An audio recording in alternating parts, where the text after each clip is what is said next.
इयत्ता 10वी, विषय विज्ञान आणि तंत्रज्ञान, भाग दुसरा, धडा दुसरा, सजीवांतील जीवन प्रक्रिया, भाग 1.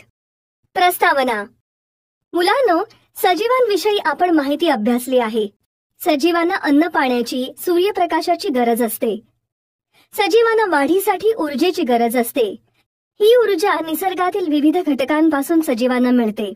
ऊर्जेद्वारे ते आपल्या गरजा पूर्ण करतात आणि आपल्या जीवन प्रक्रिया व्यवस्थित कार्यरत ठेवतात. तर या पाठामध्ये आपण सजीवांमध्ये होणाऱ्या जीवन प्रक्रियेविषयी माहिती अभ्यासणार आहोत. सर्वप्रथम तुम्ही मला सांगा, अन्न पदार्थ व त्यातील पोषक तत्वे शरीरासाठी कशी उपयुक्त आहेत? शरीरात अन्न पदार्थाचे पचन होऊन पोषक तत्वे तयार होतात. ही पोषक तत्वे रक्तामार्फत प्रत्येक पेशीपर्यंत पोहोचवली जातात. ऑक्सिजनही श्वसन क्रियेतून प्रत्येक पेशींपर्यंत पोहोचवला जातो. तसेच पोषक तत्वांमुळे शरीरात ऊर्जा निर्मितीही होते आणि सजीवांची वाढ व विकासही होतो. अगदी बरोबर. त्यामुळे पोषक तत्वे ही खूप आवश्यक आहेत. पोषक तत्वे चयापचय क्रियेत महत्वाची भूमिका पार पाडतात. कार्बोहायड्रेट्स, प्रोटीन, जीवनसत्वे ही महत्वाची पोषक तत्वे आहेत. बरं, मला सांगा, संतुलित आहाराचे शरीराला काय महत्व आहे? संतुलित आहारामध्ये कर्बोदके, मेद, प्रथिने, जीवनसत्वे, खनिजे असे घटक असतात. हे घटक शरीरातील विविध कार्य व्यवस्थित पार पाडतात. म्हणून संतुलित आहारामध्ये हे घटक असतील तर आपले आरोग्य चांगले राहते. अगदी बरोबर. बरं, स्नायू शरीरात कोणकोणते कार्य पार पाडतात? आपल्या शरीरातील ऐच्छिक स्नायू हे आपल्या इच्छेप्रमाणे हालचाल करण्यास मदत करतात. तर अनैच्छिक स्नायू हे शरीराच्या आतील क्रिया व्यवस्थित पार पाडण्यासाठी मदत करतात. जसे जठर, आतड्यांचे कार्य अनैच्छिक स्नायूंकडून होते. अगदी बरोबर. हृदय स्नायू हे आपल्या शरीरात तिसऱ्या प्रकारचे महत्वाचे स्नायू असतात. या स्नायूंमुळे हृदयाचे कार्य नियंत्रित केले जाते. तसेच स्नायूंमध्ये कर्बोदकांचा आणि प्रथिनांचा साठा केला जातो. बरं, आता सांगा, पाचक रसाचे पचन संस्थेमध्ये काय महत्व आहे? पाचक रसामध्ये अनेक प्रकारची विकरे असतात. त्यांपैकी बरीच विकरे उत्प्रेरकासारखे कार्य करतात. त्यामुळे अन्न पचण्याची क्रिया लवकर होते. अगदी बरोबर. तसेच जठरामध्ये असणाऱ्या पाचक रसामुळे सामू हा आम्लधर्मी होत असतो. आतड्यातील पाचक रसामुळे तो सामू आम्लारी धर्मी होत असतो. सांगा पाहू, मानवी शरीरात तयार होणारे टाकाऊ पदार्थ शरीराबाहेर टाकण्यासाठी कोणती संस्था कार्य करते? उत्सर्जन संस्था. अगदी बरोबर. उत्सर्जन संस्था ही मानवी शरीरातील टाकाऊ पदार्थ शरीराबाहेर टाकण्याचे महत्वाचे कार्य करते.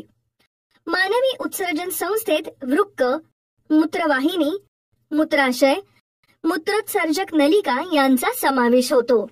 सांगा, ऊर्जा निर्मिती प्रक्रियेमध्ये रक्ताभिसरण संस्था कशी कार्य करते? नाही माहीत? बरं, मीच सांगते. रक्ताभिसरण संस्थेमुळे पचन संस्थेकडून ग्लुकोज तसेच श्वसन संस्थेकडून ऑक्सिजन हा शरीरातील प्रत्येक पेशीकडे पाठवला जातो. तसेच रक्तात असणाऱ्या लोहित रक्तकणिका म्हणजेच तांबड्या रक्तपेशी ऑक्सिजन वाहून नेतात. हृदयाकडून पाठवलेलं रक्त हे प्रत्येक पेशीपर्यंत पोहोचतं. प्रत्येक पेशीत ऑक्सिजनच्या मदतीने ग्लुकोजच्या रेणूपासून ऑक्सिडीकरण होऊन ऊर्जा निर्माण केली जाते. अशा प्रकारे शरीराला ऊर्जेची खूप आवश्यकता असते आणि रक्ताभिसरण संस्थेची त्यासाठी खूप मदत होते. सांगा, मानवी शरीराच्या आत चालणारे कार्य कसे नियंत्रित केले जाते? मानवाच्या शरीरात 2 यंत्रणा या समन्वय व नियंत्रण करत असतात. या 2 यंत्रणा म्हणजेच चेता नियंत्रण व रासायनिक नियंत्रण होय. या 2 यंत्रणेमुळेच शरीरातील क्रियेचे नियंत्रण होते आणि त्या क्रिया क्रमवारपणे घडवून आणल्या जातात. छान, अगदी बरोबर उत्तरे दिलीत. अशा प्रकारे शरीरातील विविध संस्था, यंत्रणा या शरीराचे कार्य पद्धतशीरपणे पार पाडत असतात. सजीव आणि जीवन प्रक्रिया, living organism and life processes. मुलांनो, आता आपण सजीव व सजीवांच्या जीवन प्रक्रियेविषयी विस्ताराने माहिती समजून घेऊ. मानवाच्या शरीरात पचन संस्था, रक्ताभिसरण संस्था, श्वसन संस्था, उत्सर्जन संस्था, नियंत्रण संस्था अशा विविध संस्था कार्य करत असतात. तसेच काही अंतर्गत व बाह्य अवयव कार्य करत असतात. या यंत्रणा प्रत्येक सजीवांमध्ये कार्यरत असतात. सजीवांच्या या संस्थेला कार्य करण्यासाठी ऊर्जेची खूप आवश्यकता असते. पेशीमध्ये असणाऱ्या तंतुकणिकांच्या मदतीने कर्बोदके, स्निग्ध पदार्थ व प्रथिने यापासून ऊर्जा मिळवली जाते. यासाठी ऑक्सिजनचीही गरज असते. हे सर्व घटक परिवहन संस्थेमार्फत पेशींपर्यंत पोहोचवले जातात. नियंत्रण संस्था सर्व प्रक्रियेवर नियंत्रण ठेवत असते. आपल्याला माहित आहे की सजीवांना जीवन जगण्यासाठी अन्नाची गरज असते. तसेच वनस्पतीही स्वतःचे अन्न हरितद्रव्याच्या मदतीने तयार करतात. त्यातील काही अन्न ते वापरतात, तर काही अन्न हे फळे, पाने, खोड, मूळ यामध्ये साठवून ठेवतात. अशा वनस्पतीजन्य पदार्थांचे आपण सेवन करतो. त्यापासून आपल्या शरीराला आवश्यक असणारे पोषक द्रव्ये, प्रथिने, जीवनसत्वे, स्निग्ध पदार्थ, खनिजे मिळतात. हे सर्व मिळवण्यासाठी आपण फळे, दूध, साखर, भाजीपाला, मका, गहू, नाचणी, ज्वारी, बाजरी, तांदूळ, मध, बटाटे, रताळी, मिठाई इत्यादी पदार्थ खातो. या सर्व पदार्थांपासून आपल्याला ऊर्जा मिळत असते. तसेच कर्बोदकही मिळतात. कर्बोदकांमधून 4 किलो कॅलरी ग्रॅम इतकी ऊर्जा मिळते. मुलांनो, तुम्ही पाहिले असेल की खेळ खेळताना मध्येच खेळाडू मध्यांतर घेतात व काही पदार्थांचे सेवन करतात. ते असे पदार्थ का घेत असावेत? कारण त्यामध्ये ग्लुकोज असते व त्यातून त्यांना ऊर्जा मिळते आणि त्यांना लगेच तरतरी येते. बरं, आता मला सांगा, श्वसन म्हणजे काय? श्वसनाची क्रिया कशी घडते? बाई, श्वसन म्हणजे श्वास आत घेणे आणि बाहेर टाकणे. या प्रक्रियेस श्वसन असे म्हणतात. ज्यावेळेस बाह्य श्वसनाद्वारे हवा फुफ्फुसात घेतली जाते व हवेत असणारा ऑक्सिजन हा रक्तात मिसळला जातो, त्याच वेळेस शरीरातील कार्बन डाय ऑक्साईड रक्तातून बाहेर पडून नाकावाटे वातावरणात पुन्हा सोडला जातो. त्यानंतर लोहित रक्तकणिकांच्या मदतीने प्रत्येक पेशीपर्यंत ऑक्सिजन पोहोचवला जातो. अगदी बरोबर. श्वसनाचे 2 प्रकार आहेत. एक, फुफ्फुसातील श्वसन म्हणजेच शरीर स्तर श्वसन आणि 2, पेशीय श्वसन म्हणजे पेशी स्तर श्वसन. पेशीमधील तंतुकणिकांमध्ये पेशी श्वसन होत असते. श्वसनाच्या वेळी शोषून घेतलेल्या ऑक्सिजनचा वापर करून ऊर्जा निर्मिती केली जाते. अन्न घटकांचे ऑक्सिडीकरण होऊन ऊर्जा मुक्त होते. अशा प्रकारे श्वसन सुरू राहते व ऊर्जेचा पुरवठा होत राहतो. सजीव व ऊर्जा निर्मिती, living organism and energy production. मुलांनो, आता आपण सजीव व ऊर्जा निर्मिती याविषयी माहिती घेणार आहोत. बाजूच्या आकृतीचे निरीक्षण करा. यामध्ये मानवी श्वसन संस्थेत नाक, मुख, स्वरयंत्र, श्वासपटल, वायुकोश, श्वासनलिका आणि फुफ्फुसे ही इंद्रिये दाखविली आहेत. या आकृतीत दाखवल्याप्रमाणे सजीवांमध्ये श्वसन हे शरीर स्तर व पेशी स्तर या 2 स्तरांवर होते.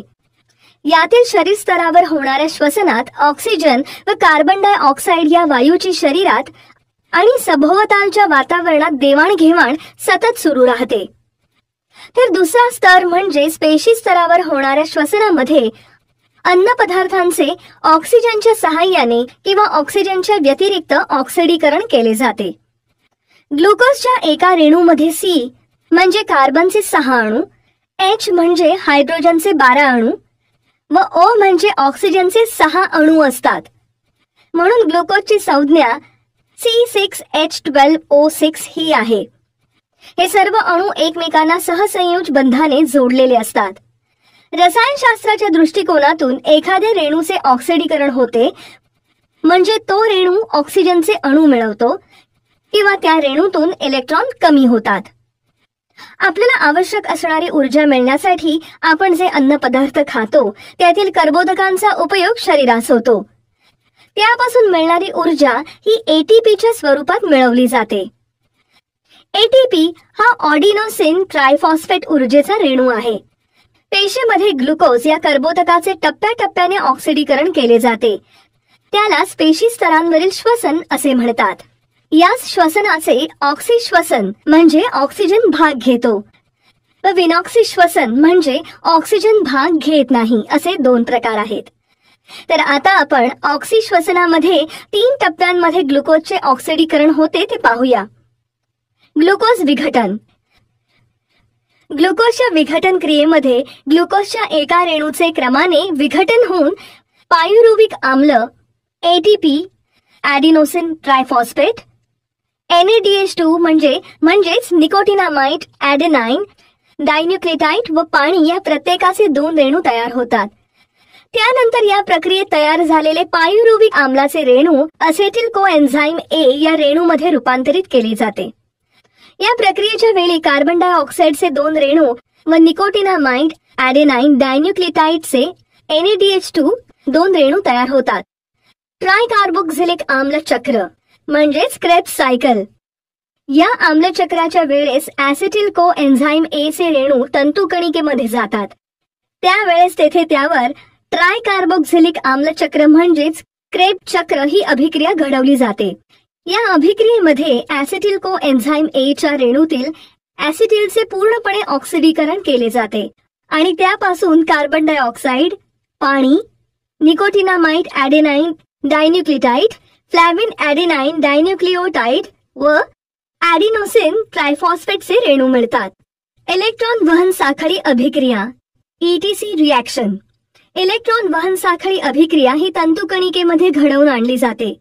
तसेच ट्रायकार्बोक्झिलिक आम्ल चक्राच्या वेळी तयार झालेल्या निकोटिनामाइड ॲडेनाइन डायन्यूक्लियोटाइडच्या प्रत्येक रेणूंपासून 3 आणि फ्लॅविन ॲडेनाइन डायन्यूक्लियोटाइडच्या प्रत्येक रेणूपासून 2 ऊर्जेच्या चलनाचे रेणू मिळतात व ही प्रक्रिया घडून येताना ऊर्जेचे चलनाच्या रेणू व्यतिरिक्त पाण्याचेही रेणू तयार होतात. यामधील निकोटिनामाइड ॲडेनाइन डायन्यूक्लियोटाइड व फ्लॅविन ॲडेनाइन डायन्यूक्लियोटाइड हे प्रत्येक पेशीत तयार होणारे व पेशी श्वसनात मदत करणारे सहविकर आहेत. तसेच इलेक्ट्रॉन वहन साखळी अभिक्रिया पद्धतीमध्ये ऑक्सिश्वसन क्रिया होते.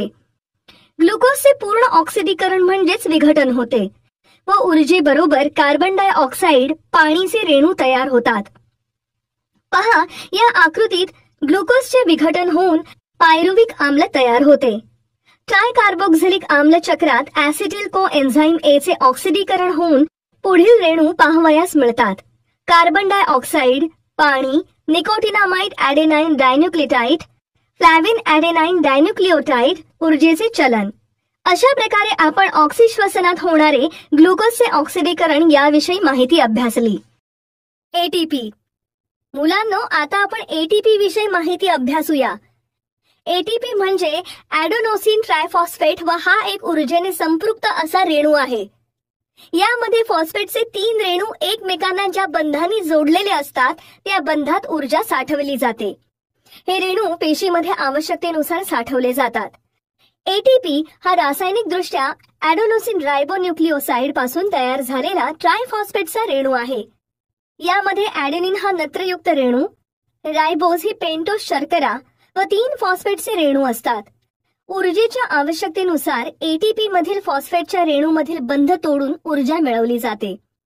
म्हणून ATPला ऊर्जेचे चलन असे म्हणतात. ऊर्जेचे चलन या आकृतीत पहा. यात ऊर्जेच्या चलनामध्ये ॲडेनाइन, रायबोज व 3 फॉस्फेटचे रेणू आहेत. त्याचे रूपांतर होताना फॉस्फेटचे बंध तोडले आहेत व ऊर्जा मुक्त झालेली आहे. ATP ऊर्जेचे चलन. जेव्हा उपासमार, उपोषण यांसारख्या परिस्थितीमध्ये शरीरातील कर्बोदकांचा साठा कमी झाला की ऊर्जा मिळवण्यासाठी शरीरामध्ये असणारे स्निग्ध पदार्थ आणि प्रथिने वापरले जातात. त्यातील स्निग्ध पदार्थांचे रूपांतर हे मेदाम्लांमध्ये केले जाते, तर प्रथिनांचे रूपांतर हे अमिनो आम्लामध्ये केले जाते.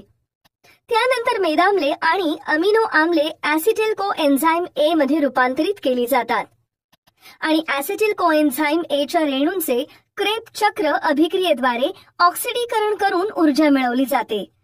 अशा प्रकारे ATPचे कार्य शरीरात खूप महत्वाची भूमिका पार पाडत असते. परिचय शास्त्रज्ञांचा.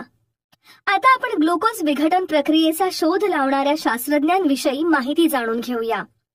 ग्लुकोज विघटन म्हणजेच ग्लायकोलायसिसच्या प्रक्रियेचा शोध हा गुस्ताव एमडेन, ओट्टो मेयरहॉफ आणि जेकब पार्नास या 3 शास्त्रज्ञांनी आणि त्यांच्या काही सहकाऱ्यांनी लावला. या शोधासाठी त्यांनी स्नायूंवर विविध प्रयोग केले. त्यामुळेच ग्लायकोलायसिस प्रक्रियेला एमडेन मेयरहॉफ पार्नास पाथवे म्हणजेच EMP पाथवे असेही म्हणतात. ट्रायकार्बोक्झिलिक आम्ल चक्र ही चक्रीय अभिक्रिया सर हेन्स क्रेब यांनी शोधून काढली. म्हणून त्यांच्या नावावरून या अभिक्रियेला क्रेब चक्र म्हणून ओळखले जाते. त्यांच्या या शोधासाठी त्यांना 1953 सालचा नोबेल पुरस्कार मिळाला आहे. कर्बोदके, स्निग्ध पदार्थ आणि प्रथिने यांचे ऑक्सिश्वसन करून ऊर्जा कशी मिळवली जाते. मुलांनो, आता आपण कर्बोदके, स्निग्ध पदार्थ आणि प्रथिने यांचे ऑक्सिश्वसन करून ऊर्जा कशी मिळवली जाते हे आकृतीच्या सहाय्याने पाहूया. ऑक्सिश्वसन प्रक्रियेमध्ये ऊर्जा मिळण्यासाठी कर्बोदके, स्निग्ध पदार्थ आणि प्रथिने ऍसिटिल कोएन्झाइम A यांचे कार्य खूप महत्वाचे आहे. ही आकृती पहा. वरील आकृतीवरून आपल्या लक्षात येते की स्निग्ध पदार्थांचे मेदाम्लामध्ये कर्बोदकांचे ग्लुकोजमध्ये विघटन होते, तर प्रथिनांचे अमिनो आम्लात रूपांतर होते आणि ग्लुकोजचे विघटन होऊन पायरुविक आम्ल तयार होते.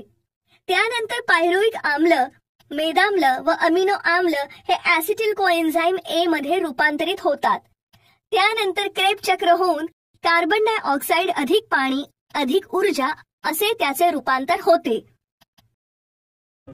सजीवांमध्ये म्हणजेच पेशीमध्ये होणारे विनॉक्सी श्वसन. आता आपण सजीवांमध्ये म्हणजेच पेशीमध्ये होणारे विनॉक्सी श्वसन हे पुढील आकृतीच्या आधारे अभ्यासूया.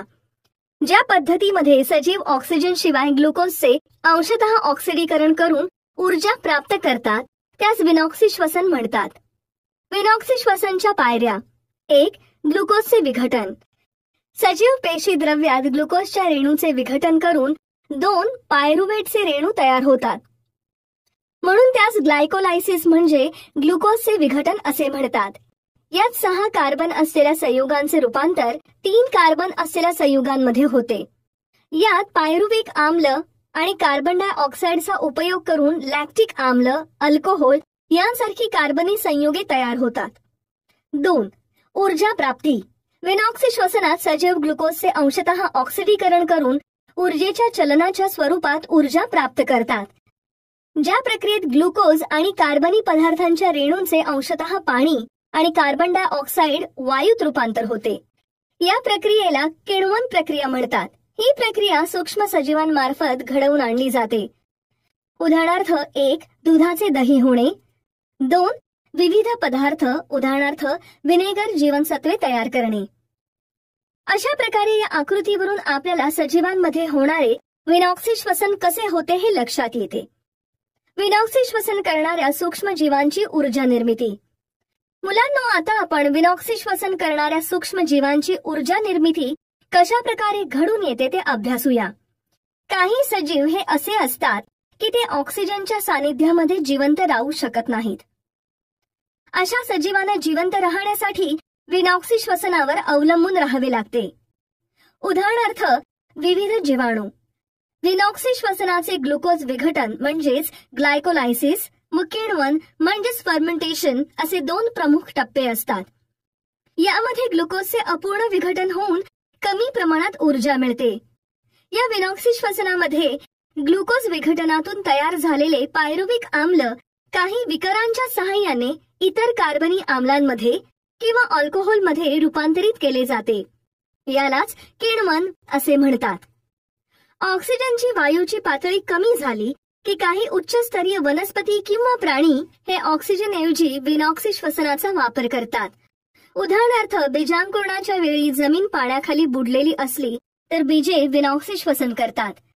त्याचप्रमाणे आपण ज्या वेळेस व्यायाम करतो त्यावेळी आपली मांसपेशी म्हणजे स्नायू विनॉक्सी श्वसन करतात. त्यामुळे आपल्या शरीरामध्ये कमी ऊर्जा तयार होते व लॅक्टिक आम्ल साठते आणि आपल्याला थकून गेल्यासारखे वाटते. अशा प्रकारे आपण विनॉक्सी श्वसन प्रक्रियेविषयी माहिती अभ्यासली आहे. बरं, आता मला सांगा की पेशी स्तरावरील श्वसनाच्या कोणत्या प्रकारात ग्लुकोजचे पूर्ण ऑक्सिडीकरण होते. श्वसनाच्या विनॉक्सी श्वसन या प्रक्रियेमध्ये ग्लुकोजचे पूर्ण ऑक्सिडीकरण होते. अगदी बरोबर. आणि ग्लुकोजच्या पूर्ण ऑक्सिडीकरणासाठी कोणत्या पेशी अंगकाची आवश्यकता असते? तंतुकणिका या पेशी अंगकाची आवश्यकता असते. बरोबर.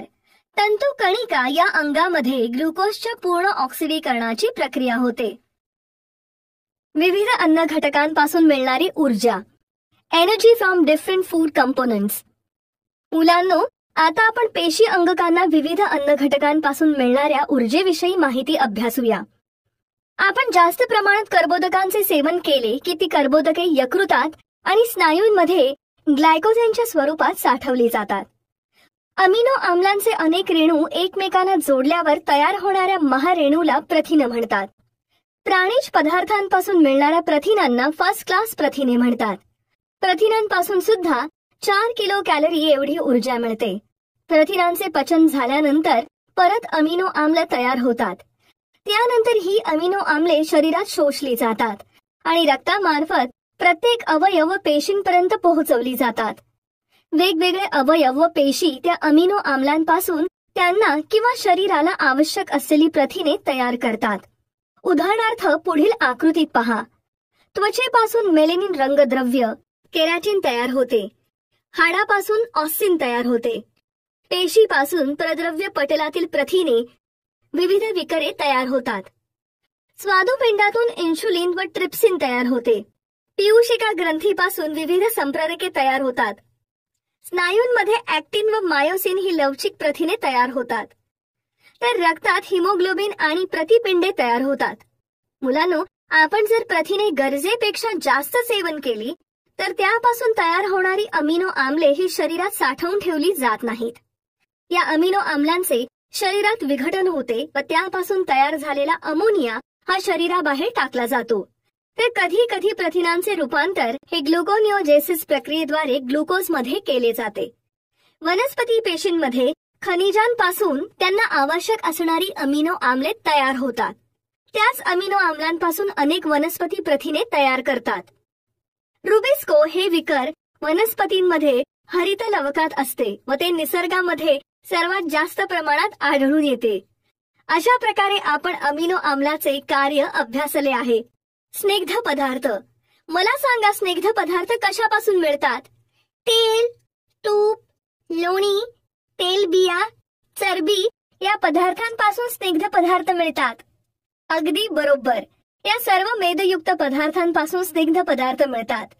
मेदाम्ले आणि अल्कोहोलचे रेणू विशिष्ट रासायनिक बंधाने जोडून तयार झालेल्या पदार्थांना स्निग्ध पदार्थ असे म्हणतात. स्निग्ध पदार्थ हे मेदाम्ले आणि अल्कोहोल यापासून बनलेले असतात. स्निग्ध पदार्थांचे पचन झाल्यानंतर त्याचे रूपांतर हे मेदाम्ले आणि अल्कोहोलमध्ये होते. मेदाम्ले ही रक्तात शोषून घेतली जातात आणि शरीरात सर्वत्र पोहोचवली जातात. या मेदाम्लांपासून शरीराला आवश्यक असणारे पदार्थ वेगवेगळ्या पेशी तयार करतात. उदाहरणार्थ, पेशीचे प्रद्रव्य पटल तयार करण्यासाठी फॉस्फोलिपिड नावाचे रेणू आवश्यक असतात. ते मेदाम्लापासून तयार केले जातात. या व्यतिरिक्त प्रोजेस्टेरॉन, एस्ट्रोजेन, टेस्टोस्टेरॉन, आल्डोस्टेरॉन अशी काही संप्रेरकही आहेत. तसेच चेतापेशीच्या अक्षतंतूभोवती असणारे आवरण तयार करण्यासाठी मेदाम्लाचा वापर केला जातो. आपण गरजेपेक्षा जास्त स्निग्ध पदार्थांचे सेवन केले की त्या स्निग्ध पदार्थांचे चरबीयुक्त संयोजी ऊतींमध्ये रूपांतर होते.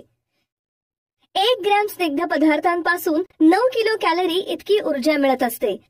अशा प्रकारे स्निग्ध पदार्थ हे शरीराला खूप महत्त्वपूर्ण आहेत. जीवनसत्वे. बरं, आता तुम्ही मला सांगा की तुमचे तोंड येते त्यावेळेस तुम्ही तिखट पदार्थ का खाऊ शकत नाही? तोंडात जखमा होतात, त्यामुळे तिखट पदार्थ खाल्ले की झोंबतात. अगदी बरोबर.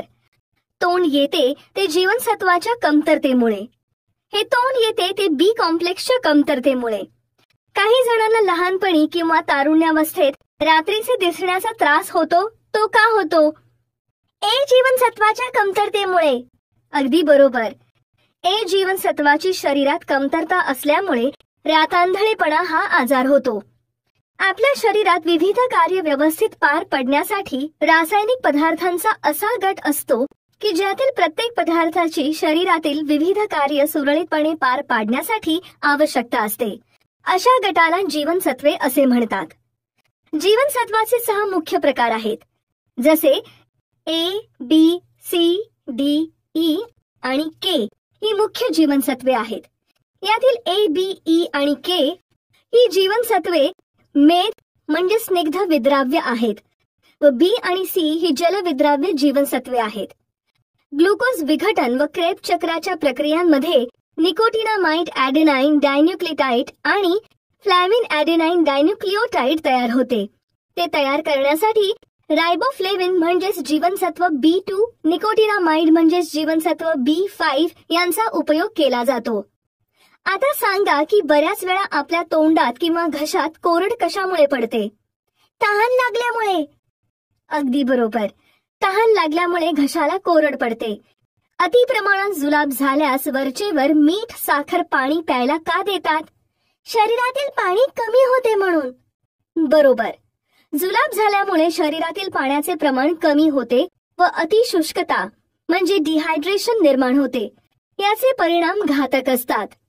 परिणामी दगावण्याचीही भीती असते. उन्हाळ्यामध्ये जास्त श्रम केल्यानंतर आपल्याला घाम का येतो? उष्णतेमुळे. अगदी बरोबर. उन्हाळ्यामध्ये उष्णता खूप असते, त्यामुळे शरीराचे तापमान वाढते.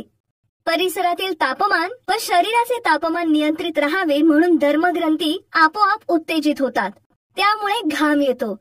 आपल्या शरीरामध्ये पाण्याचे प्रमाण 65% ते 70% जवळपास असते. प्रत्येक पेशीमध्ये पेशीच्या वजनाच्या 70% इतकेच पाणी असते. रक्तामध्ये सुद्धा रक्तद्रव्याच्या 90% पाणी असते. शरीरातील हे पाण्याचे प्रमाण कमी झाले की पेशींचे पर्यायाने शरीराचे कामकाज बिघडते. म्हणून पाणी हा एक आवश्यक पोषक द्रव्य आहे. इतर पोषक द्रव्याप्रमाणेच तंतुमय पदार्थही महत्वाचे पोषक द्रव्य आहेत, कारण तंतुमय पदार्थ हे आपण पचवू शकत नाही. मात्र इतर पदार्थांच्या पचन क्रियेमध्ये आणि न पचलेले अन्न शरीराबाहेर टाकण्यासाठी तंतुमय पदार्थ खूप मदत करतात. हे तंतुमय पदार्थ पालेभाज्या, फळे, धान्य यांपासून आपल्याला मिळतात. अशा प्रकारे आपण तंतुमय पदार्थांविषयी माहिती अभ्यासली आहे. पेशी विभाजन एक आवश्यक जीवन प्रक्रिया. सेल डिव्हिजन अन एसेन्शियल लाईफ प्रोसेस. आता आपण पेशी विभाजन जीवन प्रक्रियेमध्ये कसे महत्वाचे आहे ते जाणून घेऊया. मुलांना, तुम्हाला माहीतच असेल की एखादी जखम झाली की तेथील उती ह्या आपले नेहमीचे कार्य करू शकत नाहीत. त्या भागातील रक्तवाहिन्या फुटल्यामुळे तो भाग लालसर होतो. तसेच जखम झाल्यामुळे बऱ्याच पेशी ह्या नष्ट होतात व त्या ठिकाणच्या चेता दुखावल्या जातात आणि वेदना होतात. पण जसजशी जखम बरी होत जाते तसतशा तेथे नवीन पेशी तयार होतात. जखम झालेल्या आजूबाजूस पेशी वेगाने वाढतात. जशा प्राण्यांना जखमा होतात तशाच वनस्पतींनाही जखमा होतात. तेथील नाश पावलेल्या उती वनस्पती विभाजनाने पुन्हा भरून निघतात. मुलांनो, मला सांगा, सजीवांची वाढ कशी होत असते? तसेच त्यांच्या शरीरात पेशींची संख्या वाढते का? वाढत असेल तर ती कशी वाढते? सजीवांची वाढ ही त्यांच्या पेशींच्या संख्येत वाढ झाल्यामुळे होते.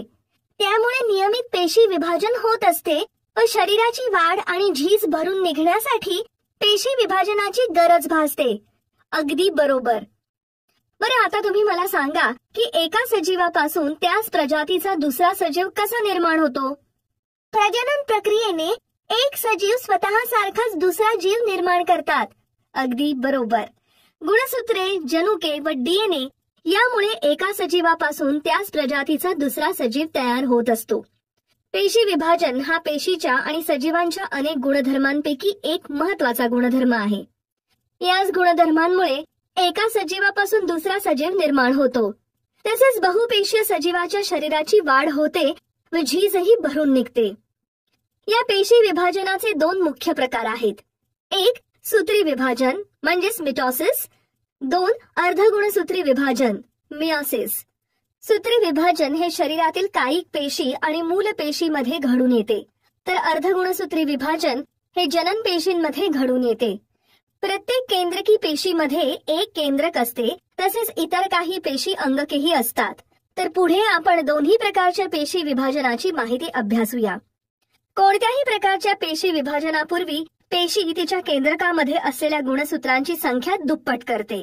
म्हणजेच जर गुणसूत्रांची संख्या 2n असेल तर ती 4n इतकी केली जाते. पेशी विभाजनाच्या मध्यावस्थेत गुणसूत्र दंडकृती दिसते. प्रत्येक गुणसूत्रांवर एक गुणसूत्र बिंदू असतो. यामुळे गुणसूत्राच्या गुणसूत्र भुजा तयार होतात. आता ही बाजूची आकृती पहा. या आकृतीत दाखवल्याप्रमाणे गुणसूत्रांचा आकार असतो. 2n अवस्थेमध्ये प्रत्येक प्रकारच्या गुणसूत्राची एक एक जोडी असते, तर n अवस्थेमध्ये प्रत्येक प्रकाराचे एक एकच गुणसूत्र असते. त्याचा आकार आकृतीत दाखवल्याप्रमाणे असतो. आकृतीत गुणसूत्र भुजा, p भुजा, गुणसूत्र बिंदू, q भुजा, DNA असे गुणसूत्राचे भाग दिले आहेत. अशा प्रकारे आपण गुणसूत्राच्या आकाराविषयी माहिती अभ्यासली. सूत्री पेशी विभाजन, मिटॉसिस. आता आपण सूत्री पेशी विभाजन याविषयी माहिती घेऊ. काय पेशी आणि मूल पेशी या सूत्री विभाजनाने विभाजित होतात. सूत्री विभाजन हे 2 टप्प्यांमध्ये पूर्ण होत असते. ते 2 टप्पे म्हणजेच प्रकल विभाजन म्हणजे केंद्रकाचे विभाजन आणि परिकल विभाजन म्हणजे जीवद्रव्याचे विभाजन होय. सूत्री विभाजन हे 2 टप्प्यात होत असते. तर प्रकल विभाजन हे 4 पायऱ्यांमध्ये पूर्ण होते. त्या पायऱ्या पुढील प्रमाणे आहेत. पूर्वावस्था, मध्यावस्था, पश्चावस्था आणि अंत्यावस्था यांची आपण सविस्तर माहिती घेऊ. 1. पूर्वावस्था, प्रोफेज.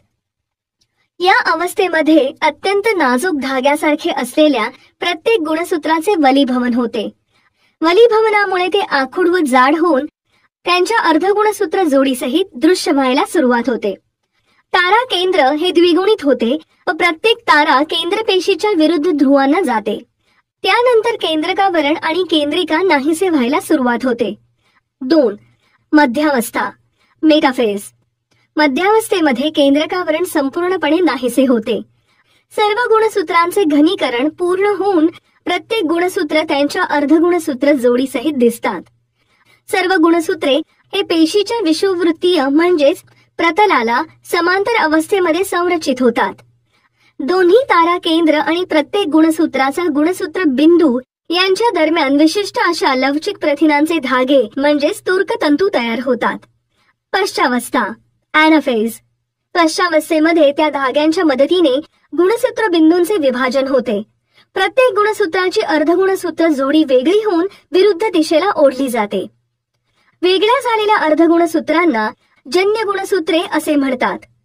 यावेळी ही ओढली जाणारी गुणसूत्रे केळीच्या घडासारखी दिसतात व गुणसूत्रांचे 2 संच पेशीच्या 2 टोकांना पोहोचवले जातात.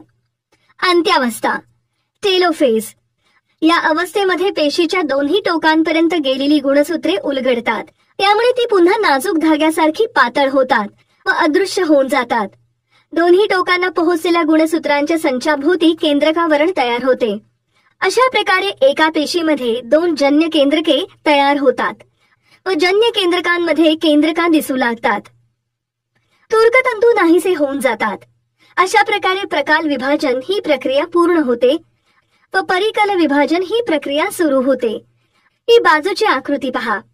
या आकृतीत दाखवल्याप्रमाणे प्रकाल विभाजनाच्या प्रक्रिया पूर्ण होतात. परिकल विभाजन, सायटोकिनेसिस. ही बाजूची आकृती पहा. या आकृतीत दाखवल्याप्रमाणे परिकल विभाजनाने पेशी द्रव्याचे विभाजन होते व 2 नवीन पेशी तयार होतात. त्यांनाच जन्य पेशी असे म्हणतात. या प्रक्रियेमध्ये पेशीच्या विषुववृत्तीय प्रतलाला समांतर एक खाच तयार होते व ती खाच खोलवर जाऊन 2 नवीन पेशी तयार होतात. परंतु वनस्पती पेशींमध्ये खाच तयार होत नाही व पेशी द्रव्याच्या बरोबर मध्यभागी एक पेशीपटल तयार होऊन परिकल विभाजन ही प्रक्रिया पूर्ण होते. सूत्री विभाजनामुळे शरीराची वाढ होते तसेच शरीराची झीज भरून निघते. जखमा लवकर बऱ्या होतात. सर्व प्रकारच्या रक्तपेशी तयार करण्यासाठी सूत्री विभाजन खूप आवश्यक आहे.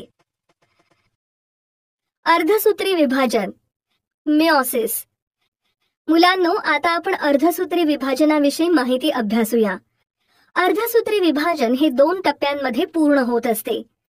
ते 2 टप्पे म्हणजे अर्धसूत्री विभाजन भाग 1 व अर्धसूत्री विभाजन भाग 2.